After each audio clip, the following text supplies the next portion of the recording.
Today on Family Talk. Hello, everyone. You're listening to Family Talk, a ministry of James Dobson Family Institute. I'm your host, Dr. James Dobson, and we appreciate you joining us today. We're always thankful that our listening audience is out there and tuned in, because that's what makes it all worthwhile. I want you to hear from a longtime friend today, one who was on my program on Focus on the Family many years ago and on many occasions. She is Dr. Carolyn Koons, a very popular speaker who has authored 4 books, including Single Adult Passages and Beyond Betrayal, and others. Dr. Koons is the president of Life Bridge Ministries International, and she's the executive director of a missionary outreach organization based in Ensenada, Mexico. She is also a retired faculty member from Azusa Pacific University after 50 years of service. Now, Dr. Koons had a tough childhood, and unfortunately many people did. And that's why it makes it so important to go back and address those who have somehow overcome the challenges of a difficult childhood. Dr. Carolyn Koons is one of those people. She spoke some time ago on Romans chapter 5, which says, "Glory in our sufferings, because we know that suffering produces perseverance, perseverance, character, and character, hope."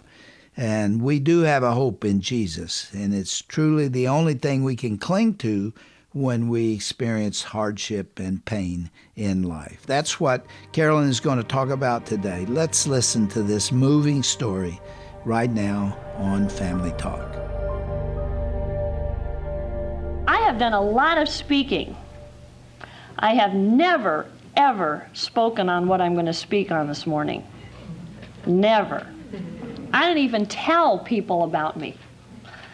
So I'm going to be really honest with you. I'm kind of nervous about it. Just a little bit nervous about it. I know I need to deal with my past. I know I need to look at my past. I know we need to look at our past, but we always have to keep moving forward.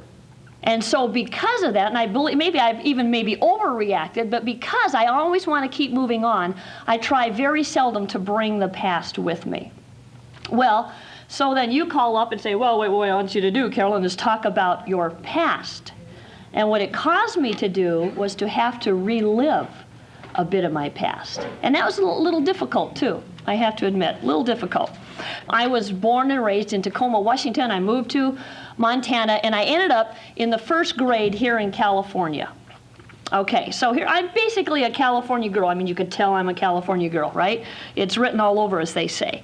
And I remember when I was just a young girl, I was very much the old tomboy. I'm sure none of you could tell that, or none of you were that, but I was the tomboy. I was the little rowdy on the street. I was the kid that was always in the athletics, always in the principal's office, always talking too much, always in trouble. You know, those of you that are school teachers probably look at kids like me and say, oh, if I could just, cram something down their mouth. And I remember one time when I was in the 3rd grade, on our street, we played a lot of football in the streets, and we had a lot of fun, and I was well known playing football, and so I was out playing football with the guys. It was all the guys in Carolyn. I was a good center. And I remember I had gone into my room after one of the football games. My mother had moved a chest, one of these chests to put clothing in my bedroom. And I was rummaging through it. And I discovered something down in the chest that really startled me. And I ran out. I ran over and I got Warren, my buddy. And I brought him over to the house, and I reached down in the chest, and I'd shut the door in the bedroom. And I says, Warren, you got to see what I found in the bedroom. And I reached down into the chest, and I pulled out a loaded .38 caliber gun in my bedroom. And we were looking at this gun, and it was loaded. It had the bullets in it and everything. And I remember looking at that gun, and we were looking at this thing, and what is this gun? I didn't even know we had a gun in the house. And just then, my mother bust into the room, and she saw little Warren and I with this gun. And she grabbed that gun out of my hand, and she pointed it at my face. And she said, one of these days your dad is going to kill you. I have hid this gun so he won't kill you. He hates your guts, one of these days he's going to kill you. And she just stood there holding this gun at my face. And I remember looking at this gun and remember her saying, he's going to kill you. He hates your guts. That made an impression. And it began to put a few things together in my mind. It wasn't until much later I found out that the problem was that I was born during World War II when my father was off at the war. I was not his child. So when he came back from the war, there I was. And so I was illegitimate. And I was something that reminded him of something he hated. You know, you don't have any certain control over maybe where you were born or what you experienced. And it began to put together some things, because I remember as we had moved to California, we had had a panel truck, and we were pulling a big trailer. And on that move, I remember, see, I have two older brothers. One is 7 years older than I am, and one is 2 years older than I am. And on that move, I remember in the panel truck, my parents sat in the front, and then we had all these beds and mattresses all the way almost up to the top of the back of the panel truck. And right before the front seat, we had our piano with a wooden piano bench. Now, for 3.5 days, my brothers were told that they could stay up on top of the mattress. And for 3.5 days, I was told I had to sit and sleep on that hard wooden piano bench. And I couldn't understand why I had to sit on that hard wooden piano bench. And that was another impression as a child that I remembered. And I remember at one time, my older brother would crawl down and sit between my folks, and they would have a good time. And then Gary, my other brother, would sit down, and he would have a good time. And when I say, could I sit in the front seat? My dad would say, no, you sit on that piano bench. And I remember I could not get off of that piano bench. I slept on that piano bench.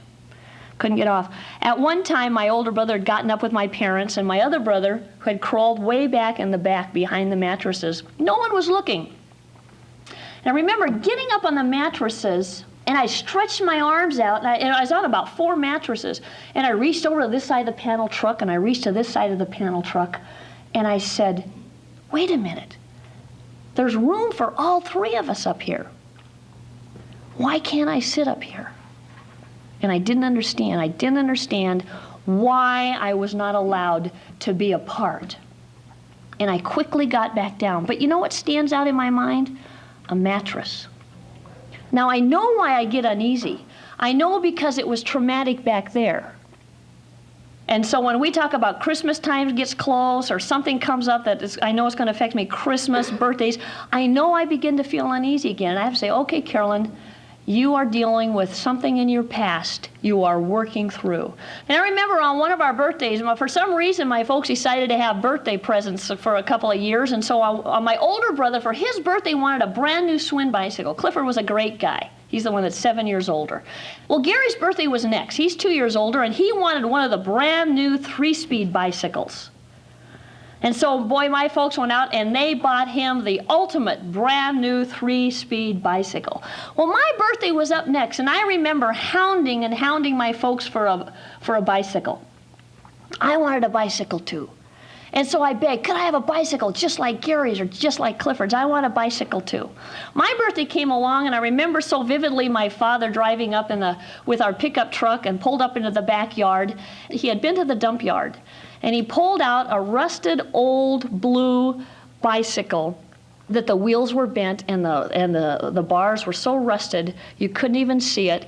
And I remember him very vividly throwing it out on the ground.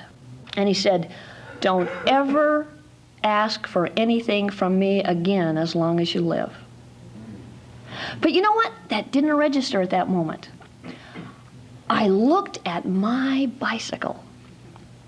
It was my bicycle. They had given me something.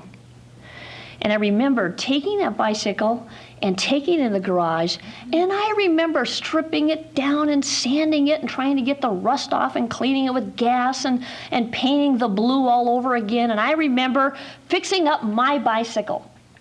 And I remember getting on my bicycle and driving it out of the garage. I mean, it was a lumbering truck.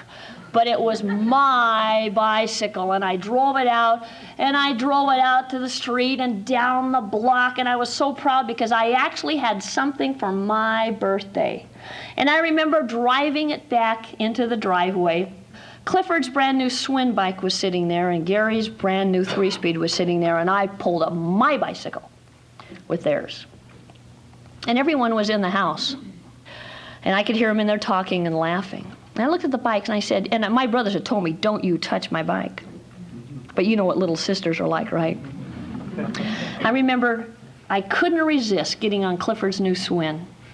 And I did. And zip out the driveway I went, and down the street I went, and back I came. My goodness, this bicycle is really neat. And I pulled it up and I parked it in front of there where I'd gotten it, and I got on Gary's new 3-speed, and I mean 3-speed with gears. The whole bit was like driving on a cloud. I got in, I went down the street faster than I've ever been, and I came back, and the reality, I stood there and I looked at those 3 bicycles in the 4th grade, and the reality struck. I was different, and I was going to be treated different. I had to sleep on the piano bench. I got the broken down bicycle. And I don't know what made me do it, but I remember standing there looking at these bicycles and listening to the laughter in the house and knowing that I really didn't even have a choice of going in the house and participating. And I said to myself, these people are, sure, they're my parents,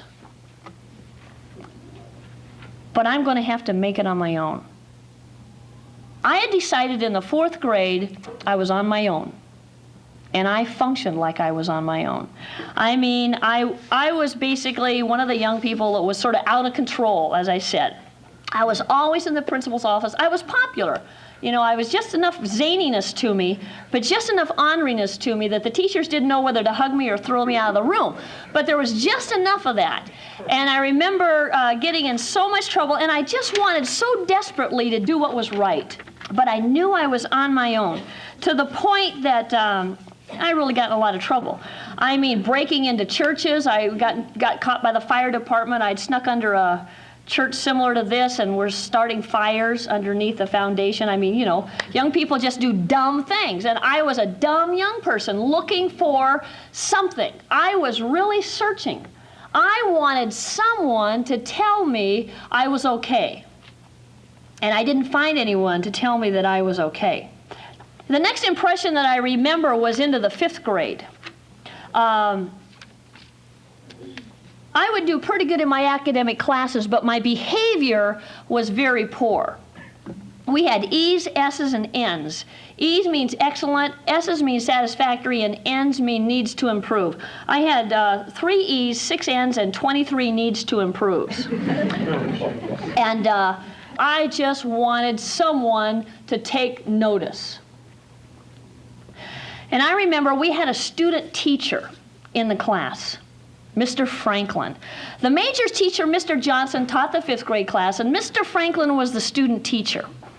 Well, he was sort of a great guy. Everyone liked Mr. Franklin. They thought he was a great person.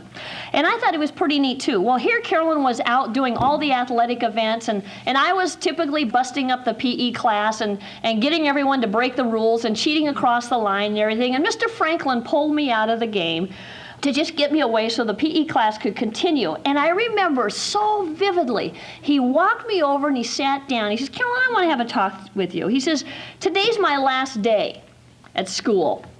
It's my last day. And he says, I've been watching you for the last 6 weeks. He said, I want to tell you something. I want to be really honest with you.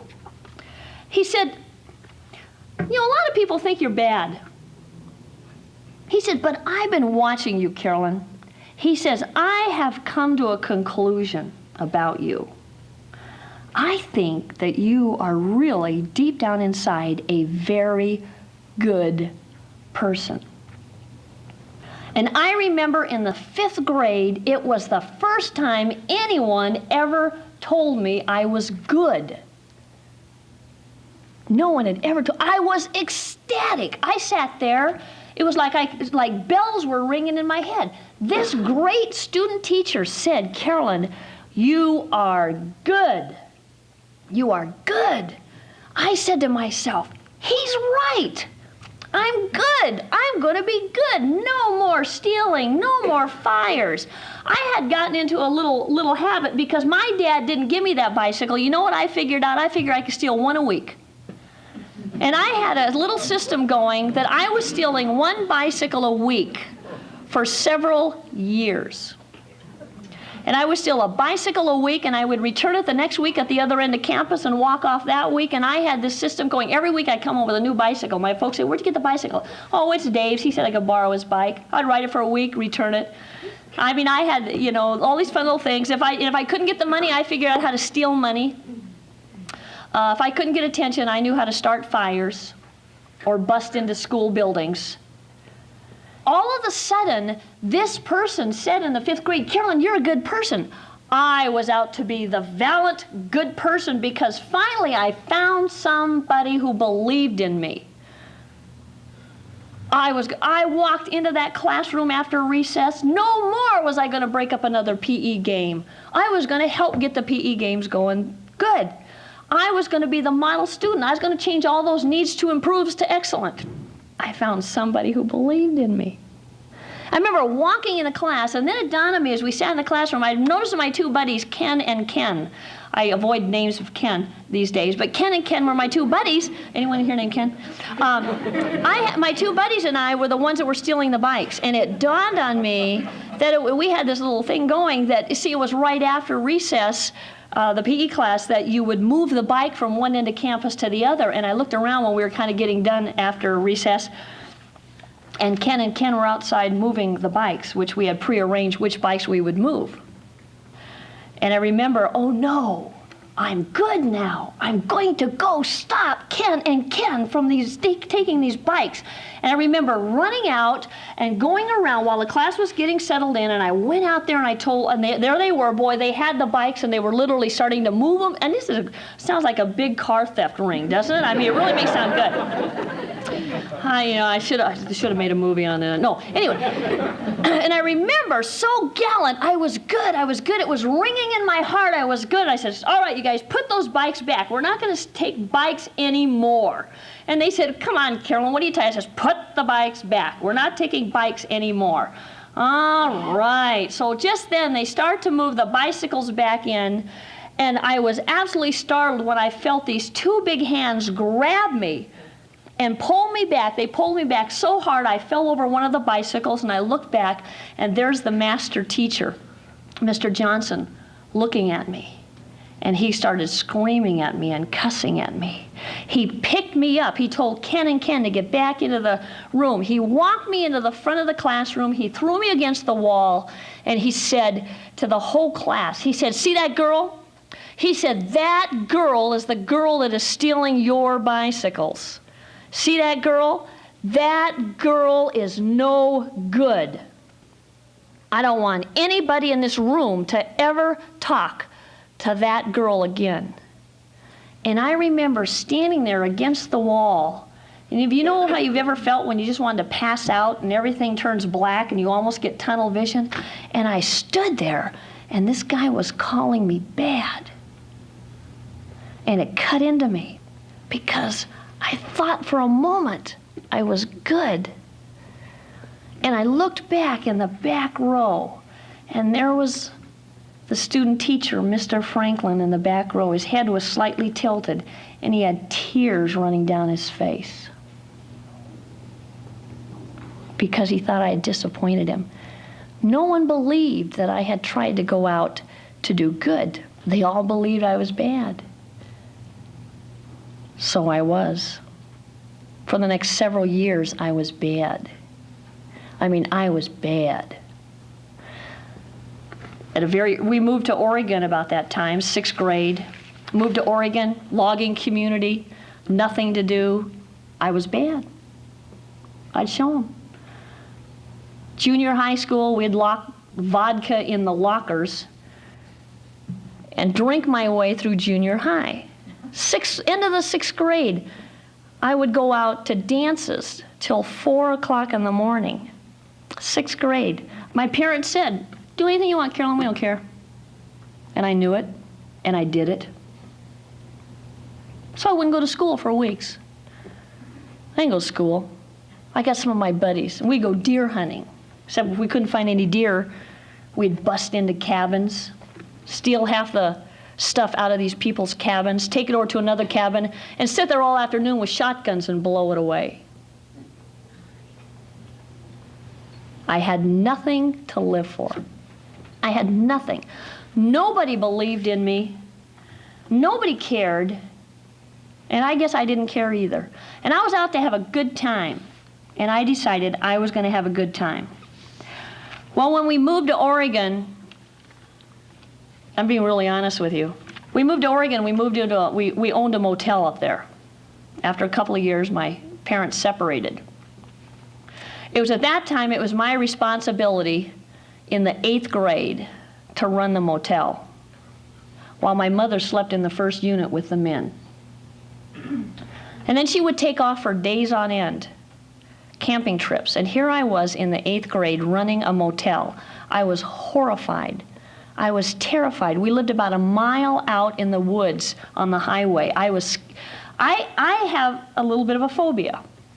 I laugh at myself. I'm a little bit afraid of being alone in the woods at night. Now tell me, everyone, please raise your hands so I'm not. Anyone else afraid of being alone in the woods at night? I'm the only one. Thank you, women. Because I remember having to walk from town after parties all the way out to that motel for a mile out on that scary black road.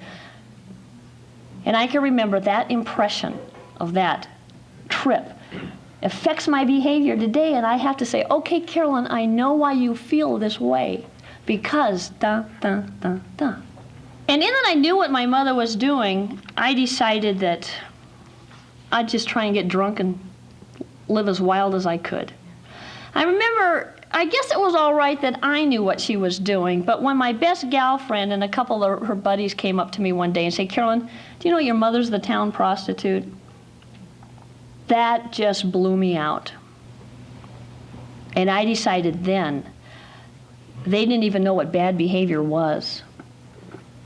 And it got so bad that I was actually wanted by the police in Oregon for just stupid, dumb things. And you know what it was? I was just like you. I wanted someone to believe in me. I wanted someone who cared. And I wanted somebody who loved me. And I acted my behavior out in the only way I knew how. How do you act your behavior out?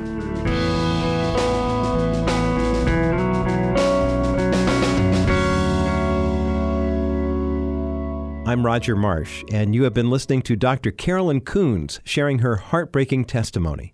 Despite her witty humor, you can still hear the deep emotional pain that she's had to work through. I hope you'll come back again tomorrow to hear the wonderful and redeeming conclusion to her story.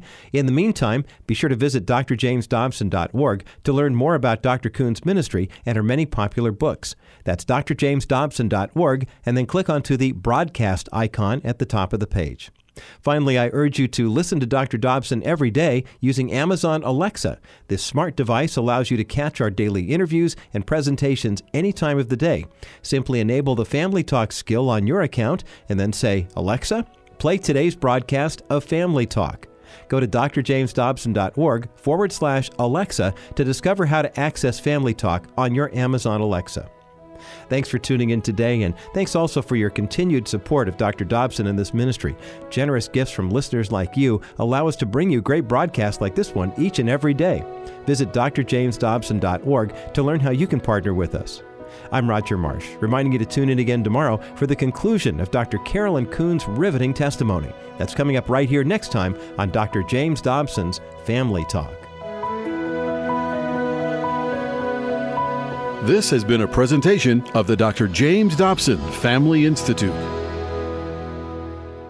This is James Dobson again. As we close today's program, I just want to thank so many of you out there who make this broadcast possible with your contributions. And I want to tell you how much your generosity is appreciated. Hi, everyone. This is Dr. Tim Clinton. Thank you so much for listening today to Family Talk, a radio production of the Dr. James Dobson Family Institute. I wanted to take a moment to tell you a little bit about our growing ministry here. This new institute is continuing Dr. Dobson's life work by fighting for marriages and families. It's no secret that our Christian values are under attack, and we must stand up for righteousness and biblical truth unashamedly. We believe this new institute is doing just that. I urge you, take a moment, would you, to learn more at the DobsonFamilyInstitute.com. dobsonfamilyinstitute.com. Aside from our Family Talk broadcast, there are 3 other divisions through which we're continuing this legacy of work. The first one is our educational partnerships with colleges and universities to encourage the next generation. Secondly is the Dobson Policy Center. It keeps you informed on how the political arena influences the family.